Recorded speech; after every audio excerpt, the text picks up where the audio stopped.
Сәлеметсіздер ме, құрметті әріптестер. Бүгін сіздерді жаңа сабақты түсіндіруге арналған Whimsical платформасымен таныстырғым келіп отыр. Ол үшін ең алдымен поисққа Whimsical деп жазасыздар. whimsical.com сайтын таңдаймыз. Айтпақшы, мұнда қазақшаға аударып да болады, өздеріңіз ыңғайлы. Жүйеге кіруді таңдаймыз.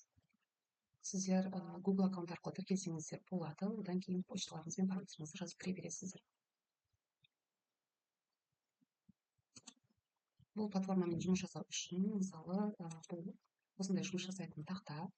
Бұл тақтада әртүрлі сызба нұсқалар, графиктер қолдансаңыздар болады. Мысалы, жұмыс стилімен жасанды интеллект дегенді таңдаймыз. Мұнда жылша көрсетсеңіздер, бұл жасанды интеллект дегенді білдіреді. Мысалы, менің тақырыбым квадрат теңдеулер деп жазайын.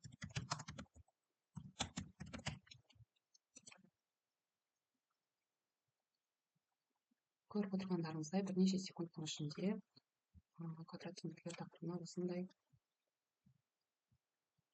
сызба құрастырып бердім. Бұл платформаны тек қана математика сабағында емес, басқа пәндерде қолдансаңыздар да болады. Мысалы, майндмап химия пәнінен майндмапта протондар тақырыбына құрастырып қойдық.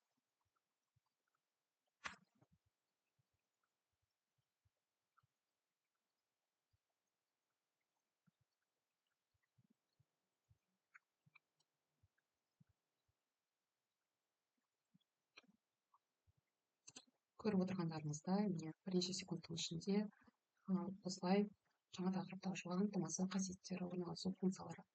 Бір сызбада бүкіл информация бар. Егер сіздерге қандай да бір информация жеткіліксіз болатын болса, мысалы функциялары дегенге тағы да функцияларын қосқыңыз келсе, осы функциялар деген үстіне басып, жасанды интеллект тағы да басасыз.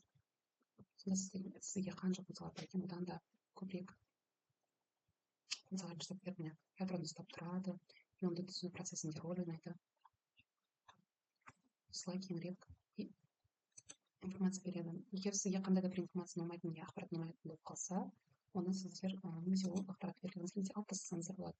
Немесе осылай өзгертсеңіздер болады, өздеріңіз қалағандай.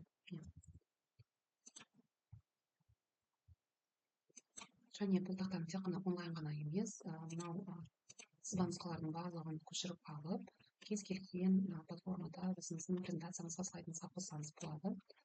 Мысалы, біз жерден сұрақтар дайындайық. Осы протондар, немесе басқа пән таңдасаңыздар болады. География, мысалы, құрлықтар тақырыбынан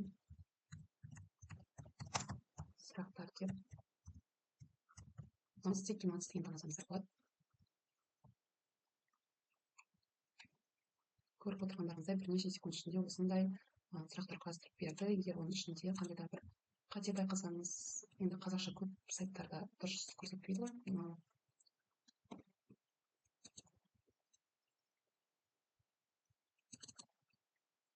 Егер де бір қандай да бір сұрақтарды өзгертіп, немесе өзгертулер, дұрыстаулар жүргізгілеріңіз келсе, үстін басып өзгерте берсеңіздер болады. Сипаттамалары бар. Осылай. Жер бетінде қанша құрлық бар, қандай аттары, олардың аттары қандай деп, осылай өздеріңіз содан толықтырып жасаңыздар болады. Сосын осы алған сұрақтарыңызды өздеріңіздің презентацияларыңызға қолдансаңыздар болады. Мысалы, көшіріп алып,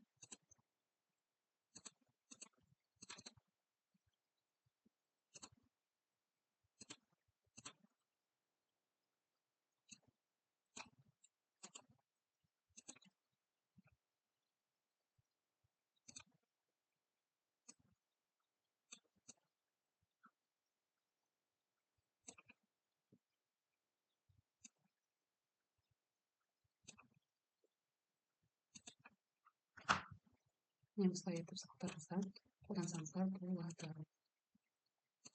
Видеом сіздерге пайдалы болды деп ойлаймын. Бүгінге осы. Рахмет.